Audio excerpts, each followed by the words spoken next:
ஒரு ராஜா ஒரு விண்ணப்பத்தை ஏறெடுக்கிறார். அந்த விண்ணப்பம் யாரிடத்தில் சொன்னால் சிருஷ்டிப்பின் தேவனிடத்திலே.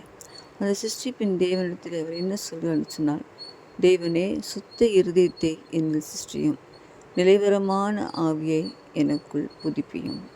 சிருஷ்டியும் புதுப்பியும் என்று சொல்லி ஒரு சின்ன வேண்டுதலை தேவனிடத்திலே சொல்கிறார். பிரியமானவர்களே, இந்த காலை வேளையிலே நம்முடைய இருதயம் கூட சுத்தமாக இருக்க வேண்டும். ஒவ்வொரு நாளும் நமக்குள்ளே ஆண்டவர் சுத்த இருதயம், தேவையில்லாத அழுக்குகள் அந்த இருதயத்திலே சேராதபடிக்கு நம் நினைவிலே, சிந்தனையிலே, அந்த ஹார்ட்டில் ஒரு க்ளீன் ஹார்ட்டாக நம்முடைய ஹார்ட் இருக்க வேண்டும். ரெண்டாவது, நிலைவரமான ஆவி.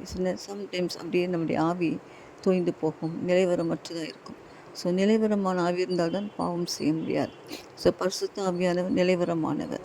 அந்த ஆவியானவரை நாம் பெற்றுக்கொண்டு நிலைவரமான ஒரு ஆவிக்குரிய வாழ்க்கையை